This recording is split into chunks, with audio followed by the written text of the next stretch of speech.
Seja bem-vindo a mais uma aula de matemática, eu sou o professor Felipe e nessa aula nós vamos falar sobre os conjuntos numéricos, né? Então, os conjuntos numéricos, eles são algo que nós costumamos aprender bem cedo na nossa vida escolar, a começar lá do conjunto dos naturais, e à medida que nós vamos progredindo na vida escolar, mais conjuntos numéricos são apresentados a gente, né? E é muito importante entender qual é a relação que existe entre esses conjuntos, quais são as operações que cada um deles vai admitir, né, dentro do que eles propõem ali de elementos, e principalmente, né, qual conjunto está dentro de qual conjunto. Tudo isso nós vamos falar dentro dessa aula. Então, o primeiro esquema que a gente pode ver aí, né, da estrutura dos conjuntos numéricos, né, é o esquema apresentado aqui, onde nós temos os naturais, né, esse primeiro conjunto aqui, ó, os naturais, eles dentro dos inteiros, que por sua vez estão dentro aí dos racionais, que por sua vez está dentro dos reais, que possui também, né, aí os irracionais e os reais dentro do conjunto complexo. Mas quais são os elementos, né, e por que existe essa interação, né, de um conjunto estar dentro do outro? Então vamos ver aqui, a começar pelo conjunto dos naturais, que é o conjunto mais básico de todos. O conjunto dos números naturais, ele aparece aí, né, ele nasce da necessidade da gente quantificar coisas inteiras, né? Por exemplo, você tem uma fazenda e aí você tem ali alguns animais, você tem algumas ovelhas, você tem algumas vacas, né? Então você imagina, lá no passado as pessoas precisavam quantificar quantos desses animais tinham ali, ou quantos sacos de alimento, ou quantas pedras, ou enfim, quantas coisas inteiras elas possuíam, né? Então, daí nasce o conjunto natural. Ele vem para nos ajudar a contar, certo? E aí, por isso, ele começa ali no 1, né? 1, 2, 3, 4, 5 e continua indeterminadamente, pois é um conjunto numérico que é ilimitado superiormente. E aí, esse conjunto numérico, a gente também consegue perceber que de um elemento para o outro sempre pula uma unidade, tá? De modo que esse conjunto é como se ele tivesse buracos ali, né, entre um elemento e outro. Ele não é algo 100% contínuo, tá? Esse conjunto ele vai admitir ali como operação a adição, né? E quando eu falo que ele vai admitir como operação, é da seguinte forma. Se você pega um número natural e adiciona a ele outro número natural, o resultado vai continuar sendo natural, tá? Então é um conjunto que vai sempre permitir que você faça adições entre os seus próprios elementos, de modo que a adição seja fechada para o conjunto. Agora, se a gente para pensar aí na subtração, né? A subtração dentro desse conjunto nem sempre ela vai acontecer de forma fechada, tá? E por que ela nem sempre vai acontecer de forma fechada? Pensa um exemplo bem simples, né? Se você tem aí, ó, 2 menos 3, o resultado disso daqui não pertence ao conjunto natural. Então, 2 menos 3 não vai conseguir ter solução dentro desse conjunto estudado aqui. Daí a gente já percebe que o conjunto natural ele é muito limitado. É um conjunto que vai permitir poucas operações, vai permitir poucas possibilidades, né? E isso não é interessante. A partir do momento em que, dado um conjunto, a gente percebe uma restrição, uma limitação, nasce daí a vontade de procurar algo que supra isso, né? E com essa ideia, nós chegamos ao próximo conjunto, que é o conjunto dos números inteiros, né? O conjunto dos números inteiros, de certa forma, ele vem para resolver esse problema que o conjunto natural tem em relação à subtração, né? Aqui, com o conjunto dos inteiros, a soma ela se torna completa e fechada. né, tanto a adição como a subtração, elas vão estar acontecendo tranquilamente aqui dentro, sem problema algum, tá? Esse conjunto, ele vai acontecer da seguinte maneira. Você tem uma parte dele que representa valores positivos, você tem uma outra parte dele que representa valores negativos.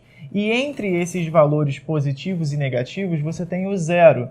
E o zero, ele não tem essa de representar positivo ou negativo, né? É como se nesse aspecto ele fosse um valor neutro, tá? Diferente do conjunto natural, esse daqui ele não tem um início, tá? É um conjunto que é ilimitado inferiormente e superiormente. Ele vai ter infinitos elementos se você continua descendo a reta, ele vai ter infinitos elementos se você continua subindo a reta, tá? Mas ainda assim, agora parecido com os naturais, a diferença de um elemento para o elemento anterior ou posterior sempre vai ser de uma unidade. Então, nesse aspecto, o conjunto inteiro ele tem buracos também, tá? Ele não vai ser um conjunto que é contínuo. Será que outras operações seriam admitidas aqui dentro, além da soma, né? A gente já viu que a adição e subtração elas acontecem tranquilamente. Mas verifique que, por exemplo, a divisão ela vai ter seus problemas aqui. Se você pega a divisão, né, dentro do conjunto inteiro de, sei lá, 8 dividido para 9, isso daqui, ó, já não vai pertencer ao conjunto inteiro.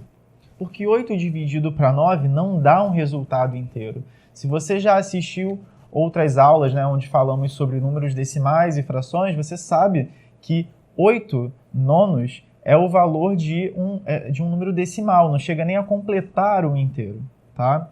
Com isso, nasce aí de novo a necessidade de um novo conjunto que abrigue valores como 8 nonos. Afinal de contas, a gente sabe que nem tudo, né, na vida vai estar ali representando uma quantidade inteira, uma quantidade fechada, né? A gente pode perceber isso, às vezes, com quantidades de peso, de volume, né? Então, nasce aí o conjunto dos números racionais. O conjunto racional é um conjunto que vai abrigar para si, né, tanto o conjunto natural como o conjunto inteiro. Tá? Então, todo número natural é um número racional, todo número inteiro é um número racional também. A definição que a gente pode dar para o conjunto dos números racionais é a seguinte: todo número que puder ser escrito como uma fração, onde numerador e denominador são valores inteiros, será chamado de número racional. Tá? Então, perceba que qualquer número natural pode ser escrito como uma fração de numerador e denominadores inteiros. Qualquer número inteiro pode ser escrito dessa mesma forma. E aí a gente também sabe, né, de aulas anteriores, de assuntos anteriores, que dízimas periódicas podem ser escritas também como fração entre números inteiros. Números decimais finitos também podem ser escritos como fração entre números inteiros. E as próprias frações, né, de números inteiros já estão aí dentro desse esquema. De modo que todos esses outros possíveis valores também vão compor o conjunto racional. Tá? Mas, né, pensando aí agora em termos de operação, né, em termos de como operar com esse conjunto, a gente vai mexendo nele, vai trabalhando com ele, vai percebendo que a adição não dá problema, a subtração não dá problema, então a soma ela vai ser fechada dentro do conjunto. A gente percebe que a divisão ela está resolvida, ela está acontecendo, a divisão entre números ali inteiros vai funcionar tranquilamente, a gente percebe que a multiplicação também. Contudo, lá no passado, percebeu-se no estudo de geometria que o conjunto, né, apenas o conjunto racional, ele não iria suprir toda a demanda matemática.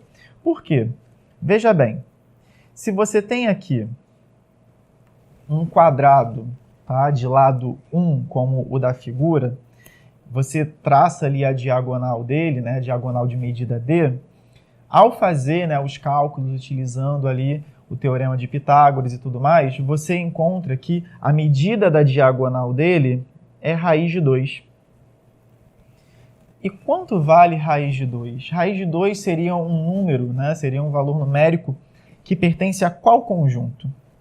Bom, a gente percebe, né, de alguns resultados que raiz de 2 não pode ser escrito como uma fração entre números inteiros. Então isso quebra a regra que tornaria ele um número racional. Pelo contrário, a raiz de 2 ela representa uma dízima não periódica, assim como qualquer raiz quadrada de valor, né, de radicando ali primo. Então, o que acontece é, precisamos de um novo conjunto numérico que possa abrigar as dízimas não periódicas e as raízes, né, de radicando ali primo.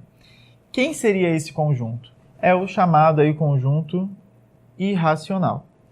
Então, o conjunto dos irracionais é o conjunto dos números que não podem ser racionalizados, que não podem ser transformados em uma razão entre números que são inteiros, tá?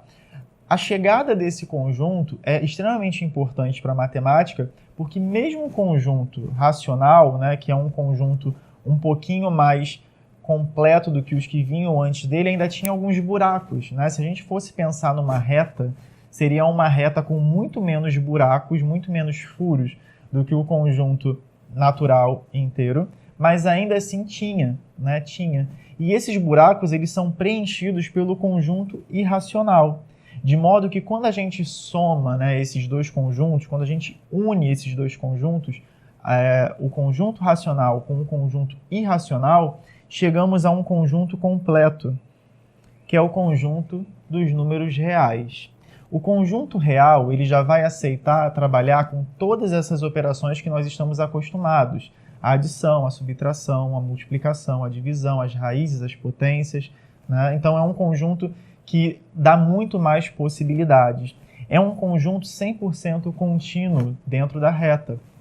Se você está dentro da reta real, você não vai ter a possibilidade de cair num buraco, onde ali naquele pequeno espacinho não existe um número. Ele é 100% preenchido.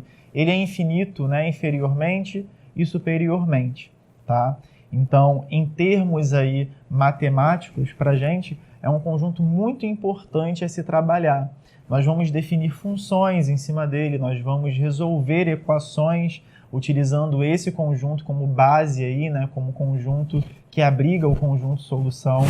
Nós vamos começar a construir mais operações em cima desse conjunto, logo ele é extremamente importante no estudo de matemática. Tá? Então, no final de tudo, a gente percebe que, aqui como no exemplo, né, a reta ela se completa, então não ficam mais espaços e os valores numéricos eles vão aparecendo por ali, tá?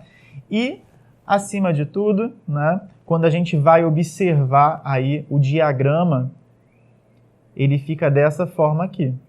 Conjunto natural, né, que está contido dentro do conjunto dos inteiros, então aqui, ó, natural contido nos inteiros, inteiros contido nos racionais, perdão, reais, né, que contém aí a junção dos racionais e dos irracionais, certo?